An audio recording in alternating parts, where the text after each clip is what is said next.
Even though you can revise, don't look at me.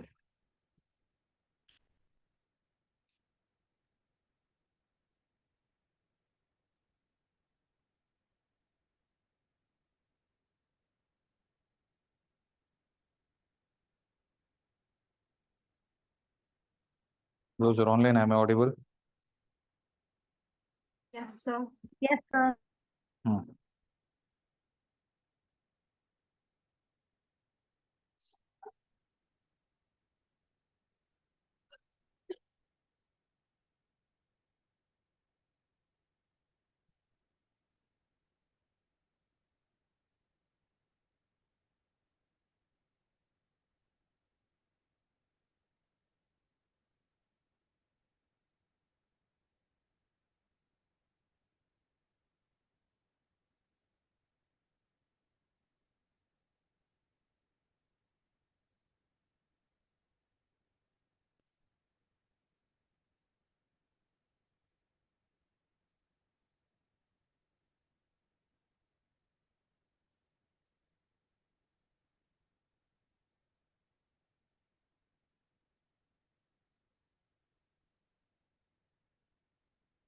Right.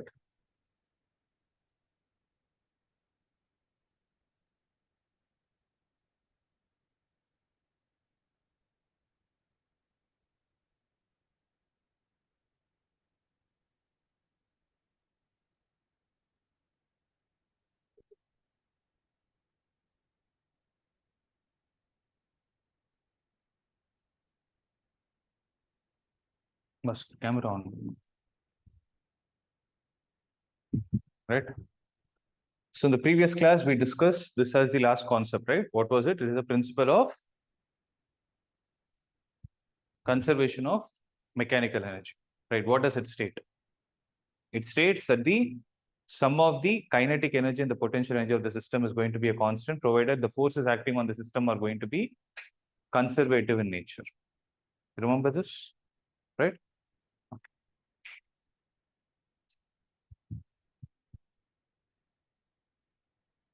Now, we will see how to apply this principle to an object that is freely falling. Okay.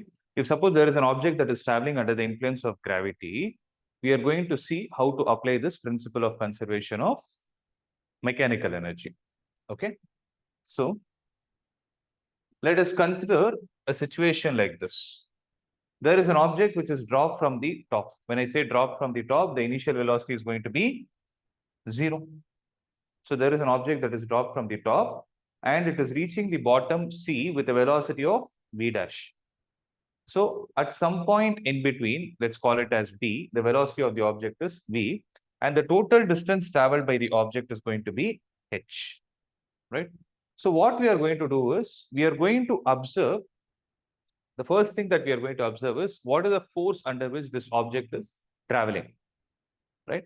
And the second point that we'll observe is the mechanical energy of the system conserved at every point. Is the point clear? Right? So what are the two validations we are going to do? First thing is, we will see what is the force under which the object is traveling. And the second is, we will see if the force under which the object is traveling is said to be conservative, then what is going to be the, or I can put it like this, is the principle of conservation of mechanical energy valid for this scenario? That is what we are going to see. Right?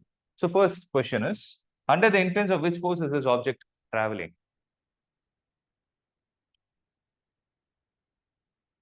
So when I say the object is traveling under gravitational force, we have already proved that gravitational force is conservative in nature, because we know that the work done by a gravitational force in a round trip is going to be 0, right? So since gravitational force is conservative and that is the only force acting on this, I can try applying the concept of principle of conservation of mechanical energy, right? For which, what I need to do is, I need to calculate the total energy at point A, right? I need to calculate the total energy at point B, and I'll calculate the total energy at point C. And the validation should give us an answer in such a way that all these three values are supposed to be equal. Am I clear with this? So only if this condition is satisfied, then we can say that the principle of conservation of mechanical energy is valid for this scenario, right? So having said that, we'll get started. Observe. So the object is traveling from point A to point C, and here the velocity is 0. Here the velocity is v dash, right? At some intermediate point B, the velocity is going to be some v itself. Okay. And the total distance traveled by the object in this scenario is going to be h. Am I right? Now tell me one thing. What is going to be the total energy at point A? So when I say total energy, I'm talking about the total mechanical energy. The total mechanical energy of the system at point A is going to be potential energy at point A plus the kinetic energy at point A. Right? So if I write the equation, I know that kinetic energy at point A is going to be 0 because the object has no velocity at that point. But the question is, what is going to be the potential energy of the system at that point? Potential energy of this object at that point. For which, the first question we are supposed to ask is, which point are we taking as the reference point? So if I take C as the reference point, right? If I take C as the reference point, then this height is going to be h. Then what is going to be the potential energy at that point? It is going to be mgh. So the total mechanical energy at point A in this scenario is going to be mgh, and let me call this as equation number 1. Make sense? Right. So what is going to be the total energy at point B, which is going to be the potential energy at point B plus the kinetic energy at point B, right? So what is the potential energy at point B? For which I need to consider certain height. Let me consider this height as h dash, okay? Let me consider the height as h dash, right? Then how much is this height going to be? It will be h minus h dash, right? So what is going to be the potential energy at this point? So potential energy at point B by taking the ground as a reference is going to be mg h dash. Plus, what is going to be the kinetic energy at that point? It is going to be half m, the speed of the particle at that point, which is v, which is going to be v square itself. Am I clear with that? But since I told you we are trying to prove that the total energy at every point is going to be the same, we got the total energy at A as mgh, right? But here v is also coming. So what I would do is I will try to write v in terms of h. Okay. For that, what I need to do is I need to apply the equation of motion between the points A and B. So applying v square minus u square is equal to 2as for the journey A to B. If I apply v square minus u square is equal to s for the journey A to B, then v square minus what is the initial velocity in the journey? 0 is equal to 2 into what is the acceleration? If you take downward as negative, acceleration is going to be minus g. And what is the displacement of the object? Displacement of the object is h minus h dash. But that is also taken as negative.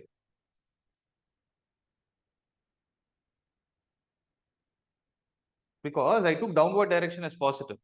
So if you see A to B, displacement is in downward direction. So for that, h minus h dash will also be negative. So this minus of minus is going to give us a plus. So this will be equal to 2g into h minus h dash, or this can also be written as 2gh minus 2g h dash. Either of the way is fine, right? But what is this value? This is v square. Suppose I take this equation as 2 and I take this equation as 3, using the second and the third equation. So observe what we are going to get. Using 2 and 3, what we'll get is the total energy at point B is equal to mgh dash, I'm leaving it as it is, minus, sorry, not minus, plus half into m into, what is the value of V square? 2gh minus 2gh dash. So can I say that this 2 will cancel this 2 and this 2? Right. So when I expand this, what am I going to get? I'll get mgh dash plus mgh minus mgh dash. Mgh dash and mgh dash will get cancelled. And what is that you're left out with? You're still left out with mgh, which I'll call it as equation number 4. So if you observe, the total energy at point A is mgh. So the only difference is here we could easily obtain it because there was no kinetic energy. Here we had to apply two things. One is energy and the one we had to apply the conservation of energy equation and the equations of motion. And then when you solve it, you're still getting the answer to be, for total energy at point B, you're still getting the answer to be mgh. Right. In a similar way, excuse me. Right. In a similar way, if you try to calculate the total energy at point C, what are you expecting to come? You need to have the value as mgh only, right? So this is simple. Observe, for total energy at point C, I'm still sticking to the basic sum of the potential energy and the kinetic energy. So potential energy at point C plus the kinetic energy at point C. So what is the potential energy at point C? 0, because that is taken as the reference point. So 0 plus half m v dash square. But what is the value of v dash? Using the same logic, right? Using the same equation of motion, v square minus u square is equal to 2as, right? If I use it, then the velocity at point C is going to be how much? V dash. So v dash square minus u square is 0 square is equal to 2 into, what is the acceleration due to gravity? Minus g. And what is the displacement? From A to C, what is the displacement? H. So it is going to be minus h. So answer will be 2gh, which is v dash square. So v dash square is 2gh, means take and substitute it here. What will you get? Half into m into 2gh. So 2 and 2 will get cancelled. You will still get the answer as mgh. So that clearly says whenever an object is traveling under the influence of a conservative force, for example, something that happened here, the total mechanical energy of the system is always conserved. Okay. This is also going to act as a proof for the conservation of mechanical energy, right? Just make a note of.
Done.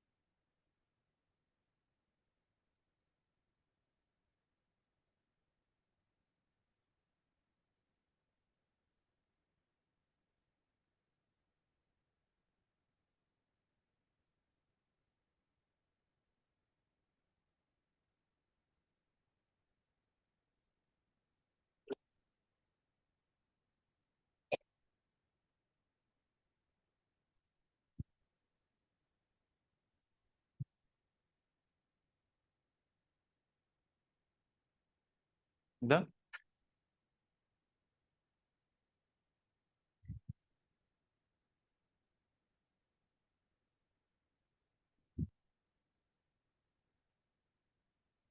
So now we'll see a few problems that are based on potential energy and conservation of energy, right? So let's see what are all the formulae that we are going to use. First thing is for gravitational potential energy, we are going to use the formula U is equal to mgh. So gravitational potential energy U is equal to mgh. Secondly, for conservative force, right, the relation between force and potential energy is given as F is equal to minus du divided by dx. Okay. So if you know the potential energy as a function of x and you want to find the force, you use this expression of F is equal to minus du by dx.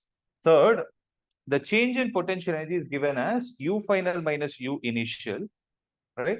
The change in potential energy is given as U final minus U initial, or it is also given as negative of work done, which is also written as integral of xi to xf f times dx with a negative sign.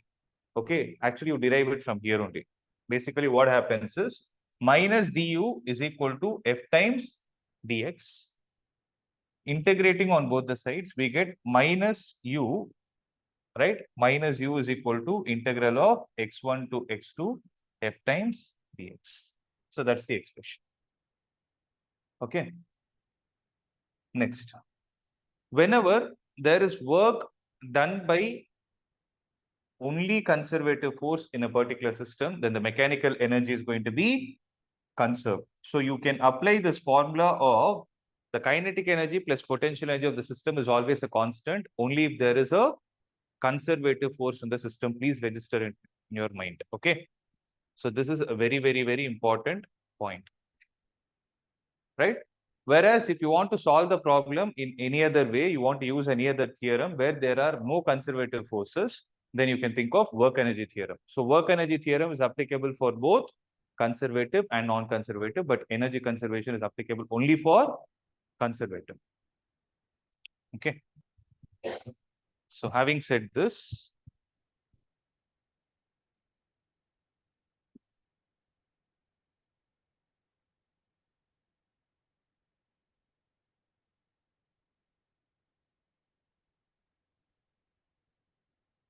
so you can change it to 15 kilogram. Okay. This unit is not used by us. So you can change it to 15 kilogram and then solve it.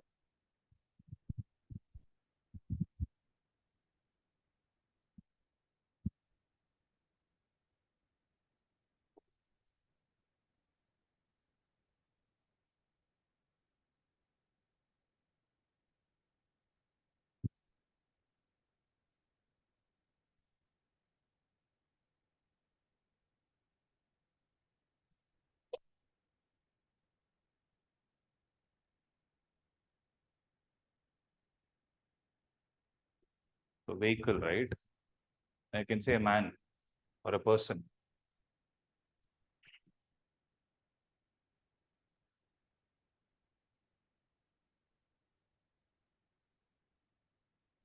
Okay. There is a person of mass 15 kilogram is very less. It should be a child. Right? A person of mass 15 kilogram climbs up a hill 200-meter high. Chance hai. It then moves on. It then moves on a level road. Sorry, it in a set. Sorry, we'll go with quintal itself. Because half of the question is person, no, half it is like it, no, the grammar is not matching. We'll come from the beginning. Okay. Quintal 100 kilogram, na. Ton 1000 kilogram. 1 ton is 1000 kilogram, quintal is 100 kilogram. சரி அதனால I didn't see the word vehicle, அதனால குவிண்டல்னா புதுசா இருக்கும்னு சொல்லிட்டு I changed it to kg. But when I read the question, it is very awkward. Okay, doesn't match with the real time scenario. We'll go with this itself. So coming from the beginning, right? A vehicle of mass 15 quintal climbs up a hill which is 200-meter high, right? It then moves on a level road with a speed of 30 meters per second. Calculate the potential energy gained by it and its total mechanical energy while running on the top of the. Okay. So here, if you observe, they didn't tell you how the hill is. See, obviously, the hill cannot be completely vertical, or else the vehicle can't travel like this. It should be slightly inclined. It should be like this. So it is going like this, and then it is going on a level road. That's what the logic says. Question is, they told 200-meter high, no, meaning they gave us only the distance between the bottom, the surface, and the top of the hill, which is taken to be 200 meter, and this vehicle is traveling in this direction. Right after it reaches this height, what is happening? It is traveling on the level surface with a speed of 30 meters per second. It is traveling with a speed of 30 meters per second. First thing that we need to find is calculate the potential energy gained by it. So for potential energy, the formula is going to be mgh, right? So here when I say h, right, we are only concerned about the initial and the distance between the bottom and the topmost point. We are not concerned about how we are reaching from here to here. Are you able to understand? That is why in this problem, the angle is not important at all. All that we need is what is the displacement between the top and the bottom. So what is the answer going to be? M is, so 1500 into G, I'll take it as 10 into height is how much? 200. So how much will be the answer? 30 into 1, 2, 3, 4, 5 into 10 power 5 joule. So this is the amount of potential energy gained by this vehicle.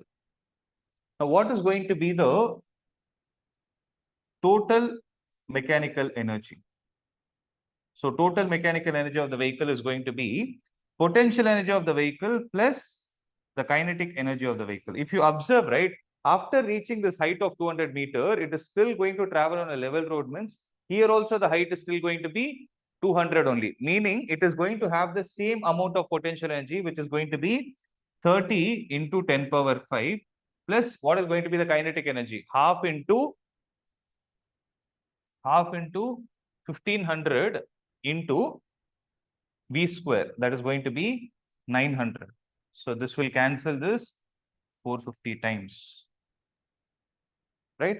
So you multiply and write it, that should be the total value. So how much is it going to be?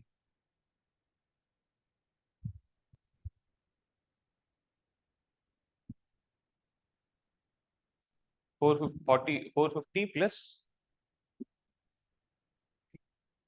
Clearly, I'm saying 45 to 15, I broke it as 45 into 10 plus 5. So 450 plus 225. 225, 275. 225. 45 into 5 is 225. 450 plus 225, 675. Right. So 30 into 10 power 5 plus 15 into 45 is going to give us 675. So 675 into 10 power 1, 2, 3, or it is 6.75 into 10 power 5. So its answer is going to be 36.75 into 10 power 5 joule. So the total energy of this vehicle is going to be 36.75 into 10 power 5 joule. Is that clear?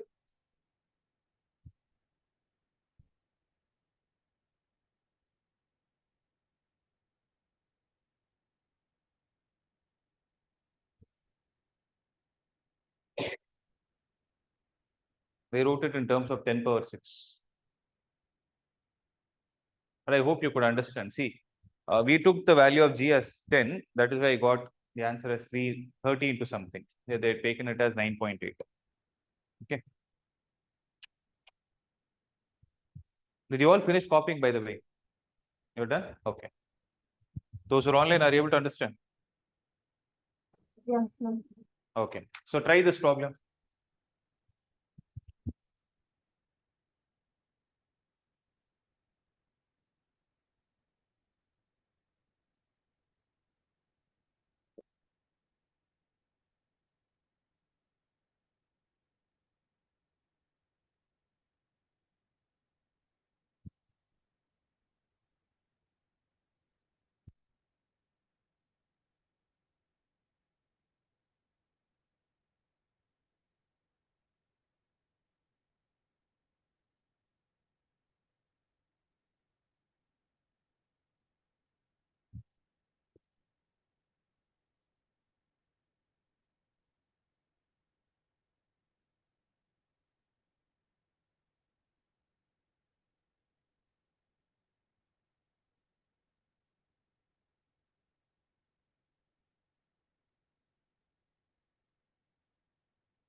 Answer.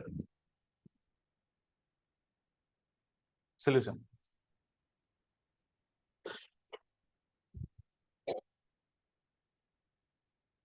The second problem is calculate velocity of the bob of a simple pendulum at its mean position if it is able to raise to a height of 10 centimeter vertically. In the sense, if this is going to be the simple pendulum, it has got raised to a height of 10 centimeter from its mean position. Once you release it, it will come to its mean position, right? You need to calculate what is the velocity at that point. So how to do that is,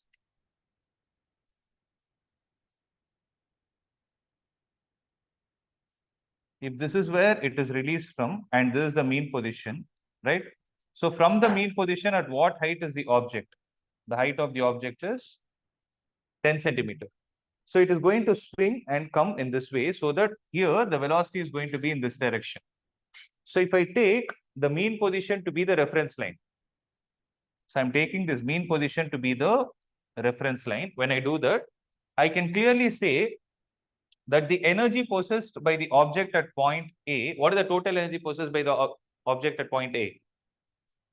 So total energy at point A should be equal to the total energy at point B, because the system is traveling under the influence of gravity. So what is the total energy at point A? It is only mgh, because there is no velocity associated with it. And this should be equal to half into m into v square. So the kinetic energy at this point is going to be half mv square, and there is no potential energy because that is acting as the reference line. So m and m will get cancelled. This implies v square is equal to 2gh, or v is equal to root of 2gh. So how much is it? Root of 2 into g, I will take it as 9.8 into height is 10. So 98 into 2 is 196. So square root of 196 is going to be 14. Answer is going to be 14 meter per second.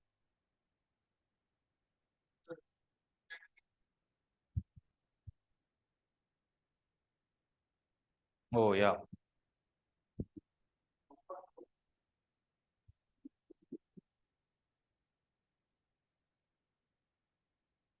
One minute, sir.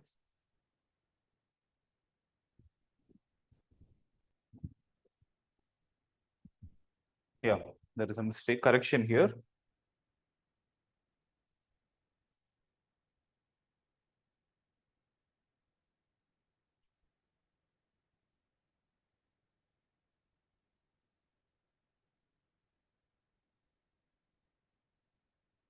So V should be equal to square root of 2 into G is 9.8 into This is going to be how much? 10 into 10 power minus 2.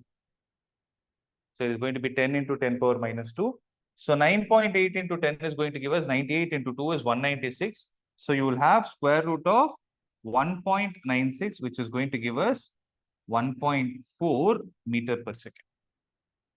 The answer is 1.4 meter per second.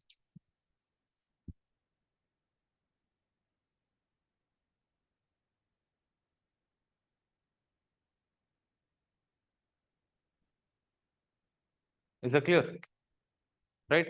Shall we move on to the next one? Yeah, 1.4 meter per second. Try this.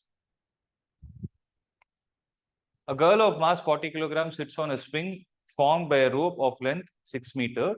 A person pulls the swing to a side so that the rope makes an angle 60 degree with the vertical. What is the gain in potential energy of the girl?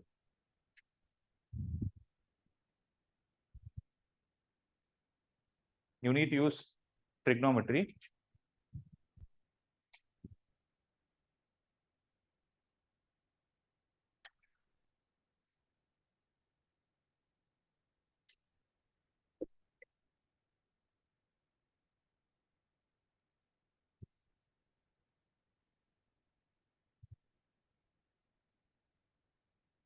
In diagram.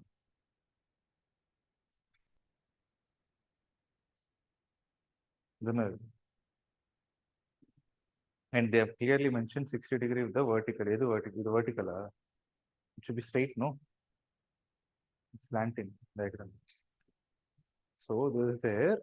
From here, he has pulled it like this. So this angle should be 60. It is straighter. They should be straight. It bent straighter. Okay, listen. So third problem based on energy conservation is a girl of mass 40 kilogram sits in a swing formed by a rope of length 6 meter. Okay. So there is a rope of length 6 meter. A person pulls the swing to a side so that the rope makes an angle of 60 degrees with the vertical. So it makes an angle 60 degrees with the vertical. Right. So what is the gain in potential energy of the girl? So the girl was here initially and she has got raised to this height.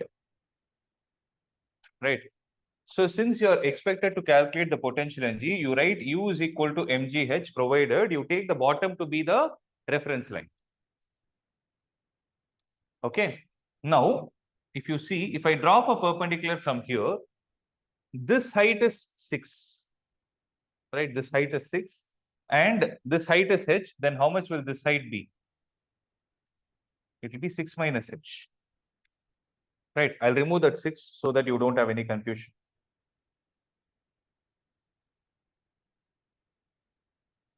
So I hope it is clear. This is 6 minus h. Then how much is this going to be? This is still 6 because it is the length of the rope. Okay. Now tell me, what is 6 minus h divided by 6? So 6 minus h divided by 6 is going to be cos 60. Because for 60, there is adjacent, there is hypotenuse.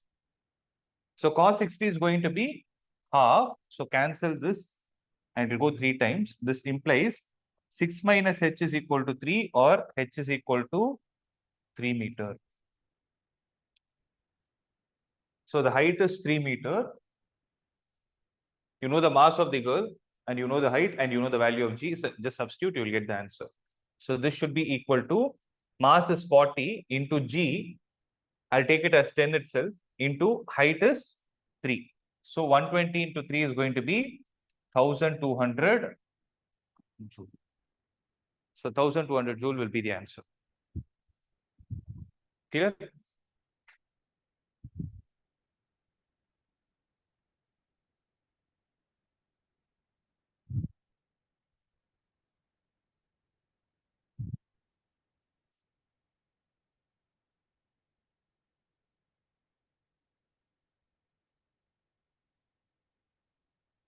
Shall I proceed?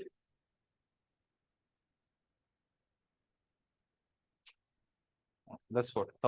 They took it as 9.8, no?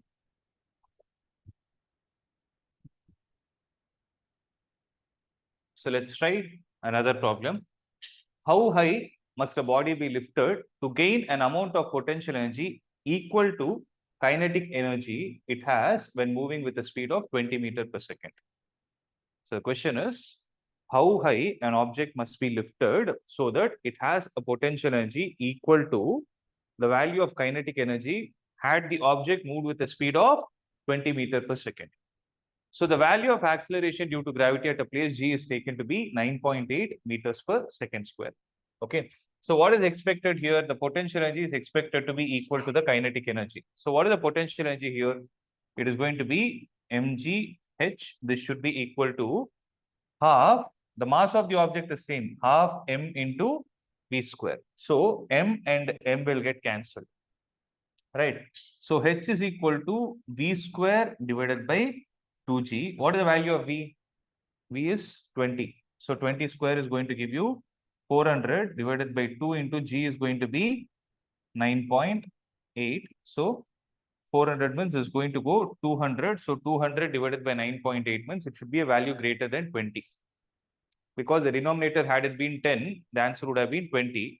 Since it is less than 10, the answer will be greater than 20. So it is 20 point something, right? So 20 point something meter. Am I clear with this?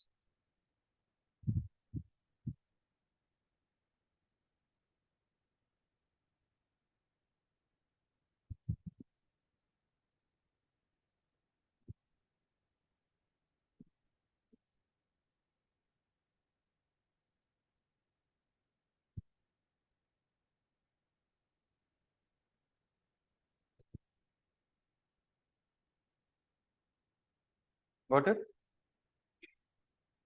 Okay. So 20.406 meter. This will be the answer. Okay.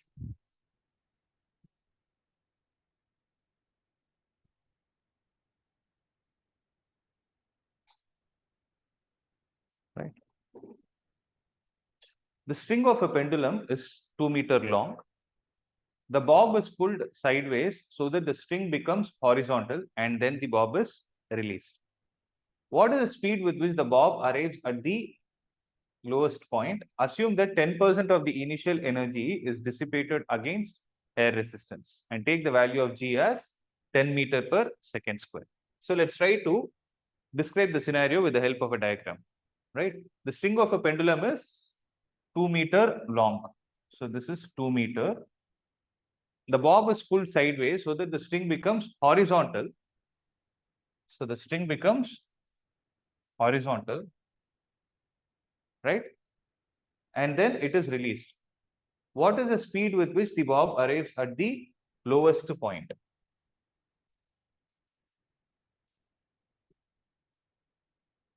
V is equal to how much? But what is that they have told? Assume that 10% of the initial energy is dissipated against air resistance. 10% of the initial energy is dissipated against the air resistance. So if I take the bottommost point to be the reference line, then this height is going to be how much? The height is going to be 2 meters, which I'll call it as h itself. I'll substitute all the values at the end. So initially, what is the energy possessed by the system? When it is dropped, energy possessed by the system at point A is equal to how much? So energy at point A, the total energy at point A is equal to mgh. Now the question is, from this mgh, how much is lost? 10% of the initial energy. Initial energy was only potential energy. So 10% of it is lost. So that should appear as kinetic energy at this point. Because mgh, what I'm trying to say is, initial energy, that is mgh, minus 10% of mgh is what is left out as kinetic energy at this point. Because this is taken as a reference line, no, this for the reference line, the potential energy here is 0. So mgh minus 10% of mgh is equal to half m v square. Did you understand this? Right? So how much is it going to be? 10% means 10 by 100. It is going to be 90 by 100 into mgh is equal to half mv square. So here if you see, m is not needed. That is why they didn't give it in the problem.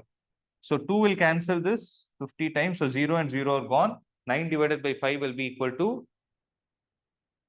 9 divided by 5 is going to be 1.8, right? So 1.8 into g is taken to be 10 into height is how much? 2 is equal to v square.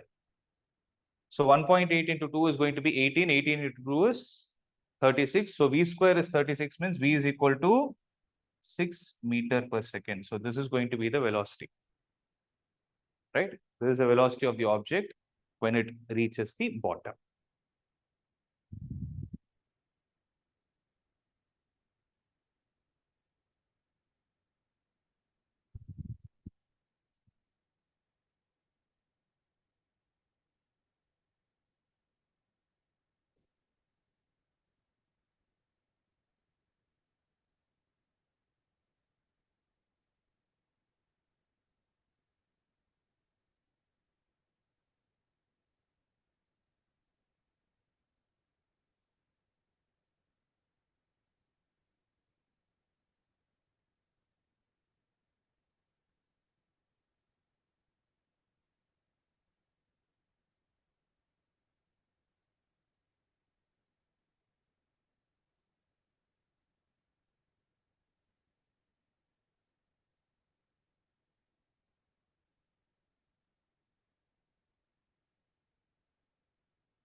Done?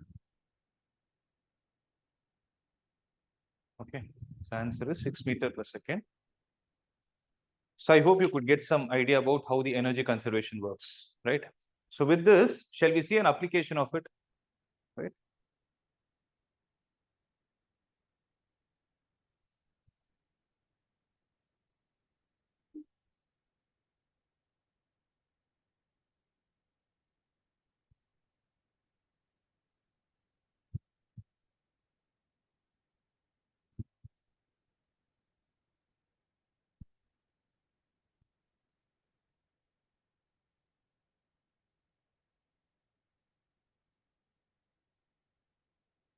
Right. So next is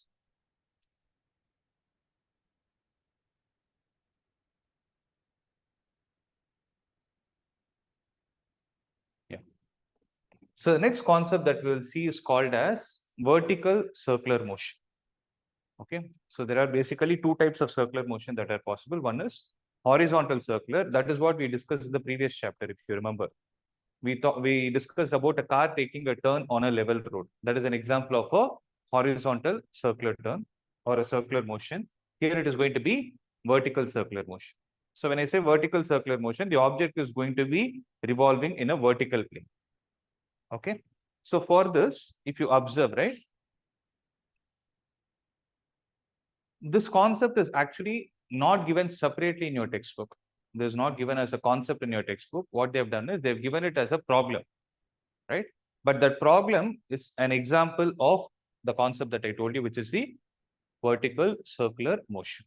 Okay. So listen to this. There is a bob of mass m, which is suspended by a light string of length L, right?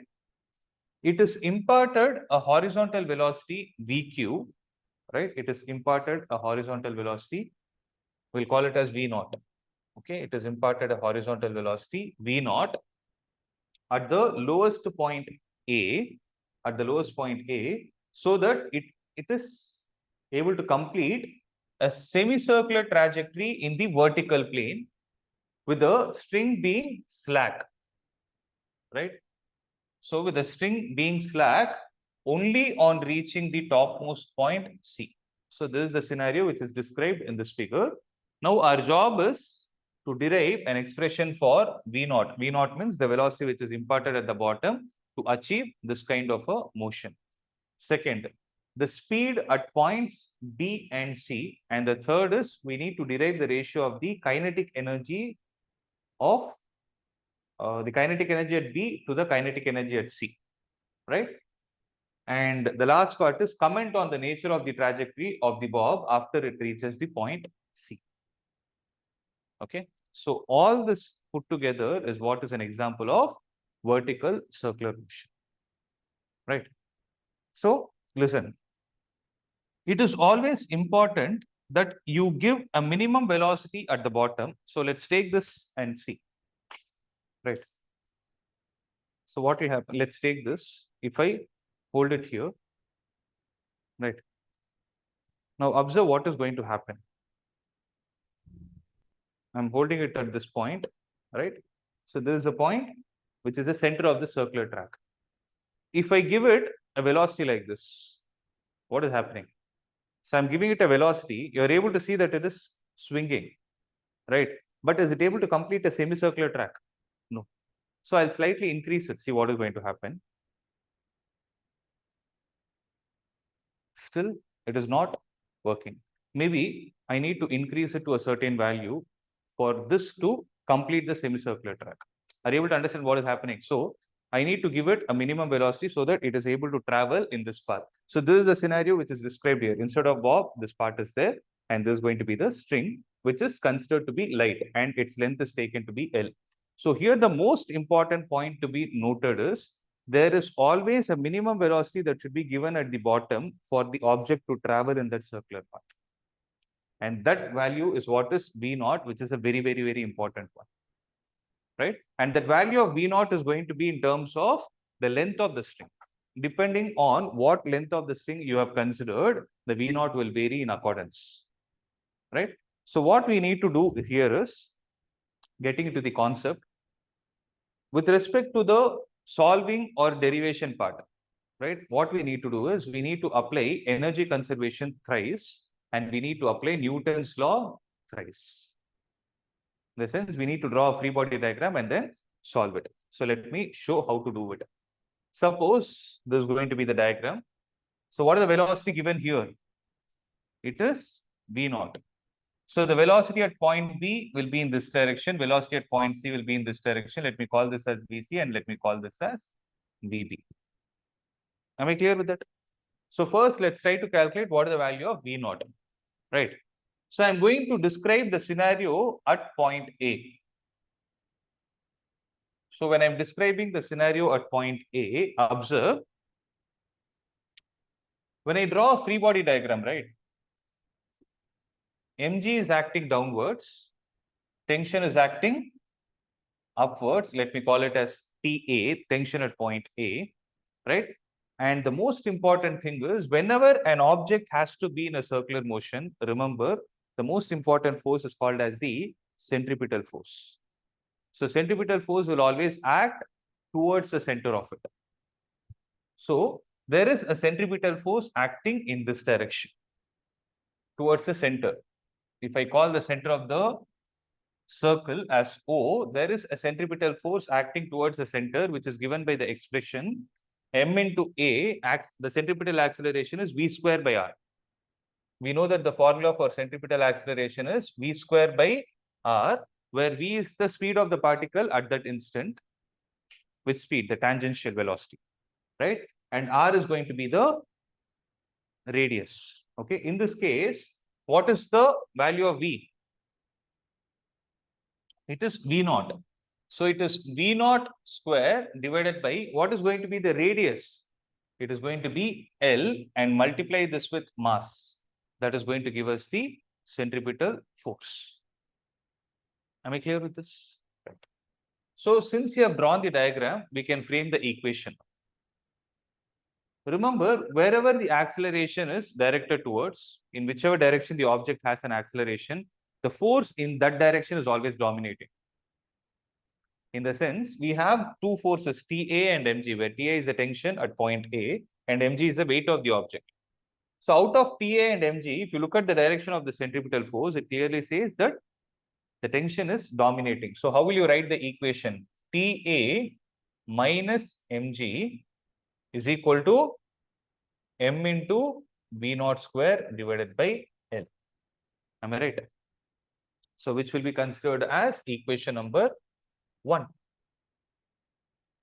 So this is an expression obtained at point A with the help of Newton's law. But how are we going to obtain another expression in terms of velocity with the help of energy conservation? Now, if you see, this object is traveling under the influence of gravity. So gravitational force is conservative in nature. When you have conservative force, you can apply the energy conservation, right? So what is the total energy at point A? So total energy at point A is potential energy at point A plus kinetic energy at point A. What is the potential energy at point A? For that, I am taking this to be the reference. So if I take the bottom to be the reference, it is going to be 0 plus what is the kinetic energy? Half m, the speed at this point, which is V naught. So half m V naught square. This is going to be equation number 2. Make sense? Right? So it is going to be half m V naught square. But what is this half m V naught square equal to? It is the total energy at point A. So have that in your mind. Now, the second scenario is we need to consider what is happening at point B. So for point B, again, if I draw a free body diagram, when the object is at point B, there is a force that is acting towards the center. See, when it is at point B, right, the string would have been like this, horizontal, right? So what is the force acting downwards?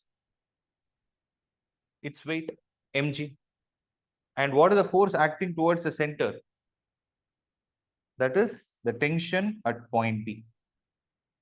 And what is going to be the speed of the particle here? It is going to be Vb. I'll call it as Vb.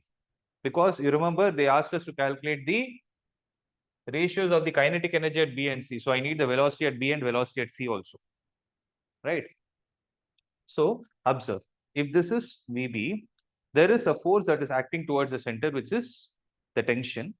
And in this, if I apply the equation of motion, so what is the only force that is necessary for that is providing the necessary centripetal force? What is the only force acting towards the center? Tension, right? So tension at point B is what is providing the necessary centripetal force. So centripetal force is mv square by r. M into velocity at point B is Vb. So Vb square divided by what is going to be the value of r? It is L. Am I right? So this is going to be equation number 2. Oh, 2 is already done. Okay, this is going to be equation number 3. Now apply the energy conservation at point B. So what is the total energy at point B? It is the potential energy at point B plus kinetic energy at point B. What is the potential energy at point B? From this reference line, how high has the object raised? L. So it is going to be mgl plus what is going to be the kinetic energy at point B? Half m Vb square. Let me call this as 4. Half m Vb square, which I'll call it as 4. Next is at point C. So at point C, if I draw the free body diagram, it is at the topmost point. So at the topmost point, what are all the forces acting in the downward direction? See, there is one force which will always act vertically downwards, which is its own weight, which is mg. But since there is a string, the string's tension will also act towards the center, which I'll call it as tension at point C, which is Tc. Is that clear? And the speed of the particle here is going to be Vc. Now frame the equation. No? So frame a similar equation. So mg plus the tension at point C is equal to the mass into Vc square divided by L. It is ma basically. All I'm applying is Newton's second law, right? So this can be considered as equation number 5, right? Now, what is going to be the total energy at point C? What is the total energy at point C? It is going to be UC plus kinetic energy at point C. So the potential energy at point C is going to be mg into this is L, this is L. So it has actually covered the diameter. So mg into 2L plus half m Vc square. It has velocity, at point C. So half m Vc square, and this is going to be equation number 6. So we need to solve all these 6 equations to get the velocities. Okay. So I hope the context is clear, right? You understood what I did, the sequence. What did I do? Apply Newton's law on one side, the energy conservation on other side. We have 6 different equations, right? So first make a note of it.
So understand and write it. If there is any doubt, ask.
Done? Listen.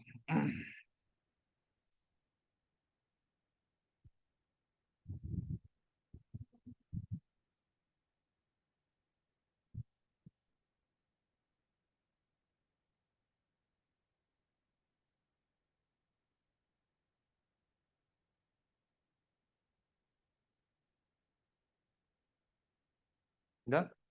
Right.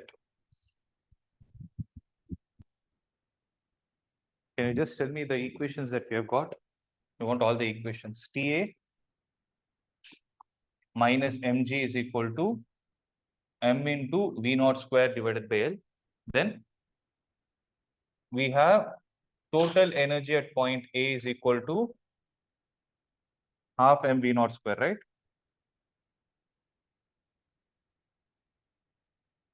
Am I right? It is half m V naught square. Similarly, second one is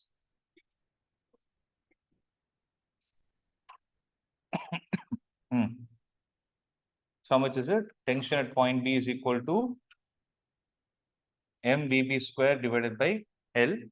Then tension total energy at point B is equal to mgl plus half m Vb square.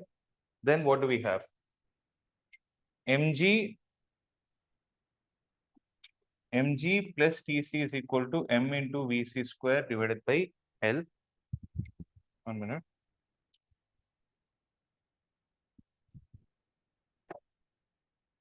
mg plus Tc is equal to m into Vc square divided by L, and the total energy at point C is equal to mg into 2L plus. Okay, these are all the 6 equations, right? Okay. Now what we'll do is we'll take these 6 equations and solve for finding out the respective values. So it's simple. Observe, I'm going to start with this equation. Why I'm starting with this equation is they've told something important in the problem, that the string is the bob is able to complete a semicircular trajectory in the vertical plane, with the string becoming slack only on reaching the topmost point C. When they say the string becomes slack, right? So at this point, the tension is going to be 0. That is the meaning of slack. So tension at point C will be equal to 0, means it is going to be loose, right? So when I say tension at point C is 0, if I substitute it here, then I'll get mg is equal to m into Vc square divided by L. M and M will get cancelled, which implies Vc is equal to square root of G into L. Observe, Vc square is equal to G into L. Vc will be equal to square root of G into L. And this is the first velocity that we are going to find. And let me call this as 1. Right. Now what I will do is, I will take this Vc and substitute it here. I'll take this equation and substitute it in this, so that I will get the total energy at point C.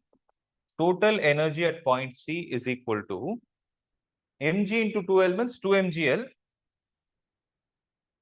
plus half into m into Vc square means how much? It is G into L.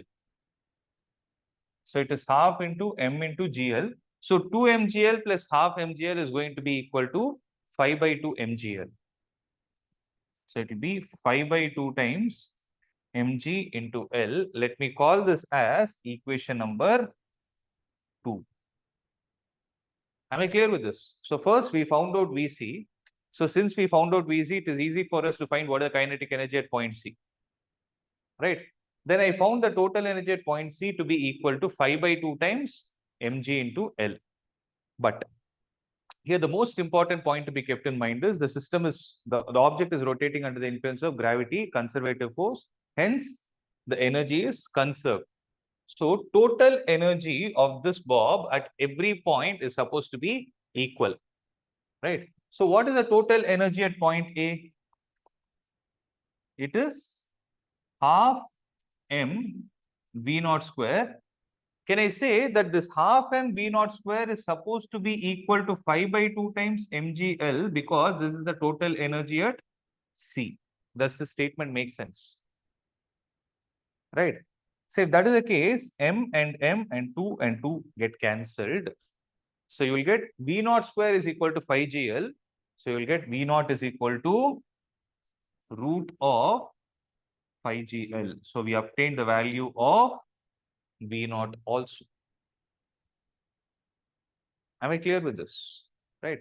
In a similar way, what we can do is we can equate the total energy at B is equal to the total energy at C also. So can I do that? I will equate the total energy at B to be equal to the total energy at C. So what is the total energy at B? It is mgl plus half m vb square is equal to, what is the total energy at C? It is 5/2 times mgl. Now tell me, half m vb square, I'll leave it this side. I'll take the mgl to the other side. So 5/2 mgl minus mgl is 5/2 minus 1 is 3/2. So what I will get here is half m vb square is equal to 5/2 mgl minus mgl is going to be 3/2 times mg into L. M and M will get cancelled. 2 and 2 will get cancelled. What is the value of VB? So VB will be coming out to be equal to root of 3GL. So if you observe, right, the velocity at point A will be root 5 times GL. The velocity at point B will be root 3 times GL. And the velocity at point C will be root GL. So it will come from 5 to 3. It will come from 3 to 1. So it starts with 5. So this is the minimum velocity required to be given at the bottom so that you are able to complete the circular path. If you give the velocity less than 5GL, the object will not complete the semicircular trajectory. So this is the minimum velocity. When you give this minimum velocity of 5GL, root 5GL, you will observe that the velocity at B will come out to be root 3GL and the velocity at point C will come out to be root GL. Okay. So based on this, they asked us one more thing. No, what is that? They asked us to calculate the kinetic energy at B to the kinetic energy at C, right? So it is going to be half m into, what is the velocity at B? Root 3 GL. So velocity at point B is root 3 GL. So it is going to be half into m into VB square is going to be 3 GL divided by half into m into, what is the velocity at C? It is GL. Velocity at point C is GL. It will decrease. 5GL will be at the bottom and GL will be at the top. So half into m into GL because VC square, root GL square is GL. So GL and GL will get cancelled. M, half and half go. So 3:1 will be the answer. Is that clear? Right? So, did we answer all the questions? They asked us to calculate the expression for V naught. V naught is root 5 GL. The speeds at point B and C. That is root 3 GL and root GL respectively. The ratio of kinetic energy at point B and C, which is going to be 3:1. So comment on the nature of the trajectory of the bob after it reaches the point C. So what is going to happen after it reaches the point C, right? When the string is going to become loose, right? So if the string gets cut off, then it will have a parabolic path. If the string is still existing, it will complete a circular motion. Okay, these are the 2 points. So I hope the whole concept is clear, right? As I told you, this is a very, very important concept. You can treat it like a problem. There's an example problem in your textbook only. That's what I've taken. Okay, and as I told you, it is important. So you practice for me. Write it. ஏன்னா இதெல்லாம் வச்சுதான் 6 hours எடுத்தாங்களா class.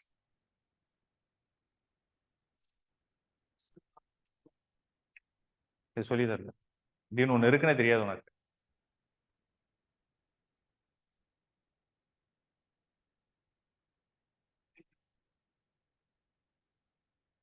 அது அந்த இதுவா bank road அவ்வளவுதான். Level road and bank road previous chapter Newton's லா. இதுல energy இருக்குல்ல, அதனால இந்த சாப்டர் இல்ல.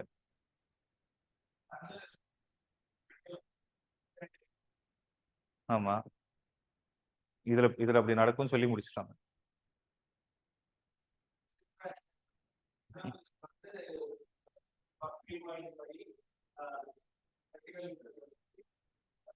Etcetera.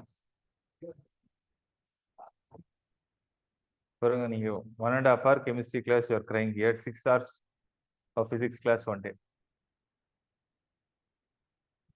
6 classes, 6 hours. 40 into 6, 240 minutes, 4 hours.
Done.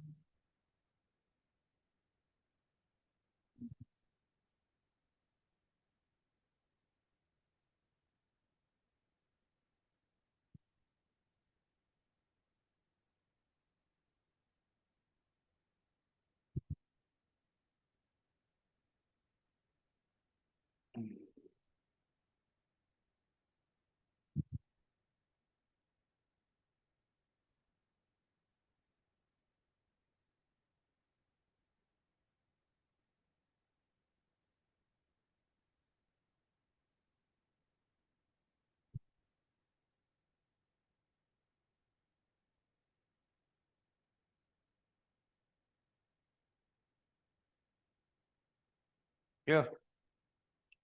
So this is all about vertical circular motion. So the next concept that we are supposed to discuss is potential energy of a spring. Okay, which basically has something to do with elastic potential energy. So these are all the concepts we'll be discussing, but unfortunately the time is not sufficient because it will take at least 45 minutes for me to discuss this. And then we'll do some problems which are based on this. Okay. So almost after this, we'll be discussing, after this, the concept of energy is over. Okay. Then the next thing that we are supposed to discuss is something related to collisions. Does anyone have textbook? I want to check if it is there or deleted. இருக்கா? எல்லாமே சொல்லி கொடுத்தாங்களா? 6 types of collisions. இருக்குல்ல அப்ப? Sure. Okay, then we have to discuss collisions. After this chapter is done. So mostly will be done by next week, right? So just to give you a heads up, laws of motion வந்து practice பண்ணிக்கோங்க. Next week there will be a test. Okay? No other option. வச்சுதான் ஆகணும். இல்லைன்னா நீங்க என் உயிரை வாங்குவீங்க. இது loss of மோஷனா? நாளைக்கேவா? Next Saturday தான் சொன்னேன். It's not tomorrow. How will I conduct? இன்னைக்கு சொல்லிட்டு நாளைக்கே வைக்கிறது. நீ வேணா உனக்கு என்ன வேணா இருந்து போகுது. I'm talking about next Saturday. Okay? So laws of motion test. So I'll announce the date and yeah, keep preparing this also.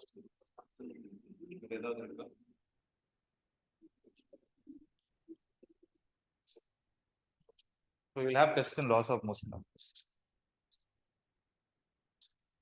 So listen to this. See, I'll go little slow only till the end of seventh chapter.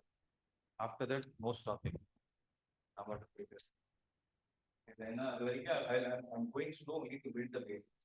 So that you are able to frame those details. I don't want to spoon feed. Okay? You are able to understand to some extent over the kinetic energy engineering framework, potential engineering, know what questions you are supposed to ask, right? At least. So அதெல்லாம் வந்து with practice you will get it, and derivations are very very important in your 11th standard, right? So after 7th chapter it is easy. Gravitation fast up. Mechanical properties of solids. The only place where there will be a little lag is mechanical properties of fluids, because there is a big chapter. Okay, அதுக்கப்புறம் திருப்பி it will go fast. Okay, I'm targeting within August almost over. So I'll target to complete it by December end or Jan second week. You will range. I'm giving this range. Okay. Prepare accordingly. I'll see you. Okay, those are online. Any questions?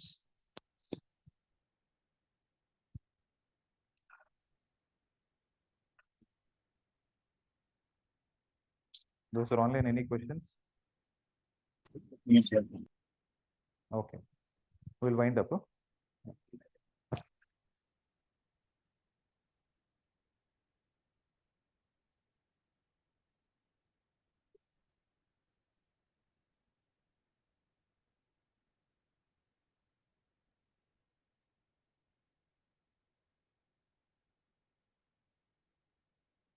Yeah, we'll wind up, guys.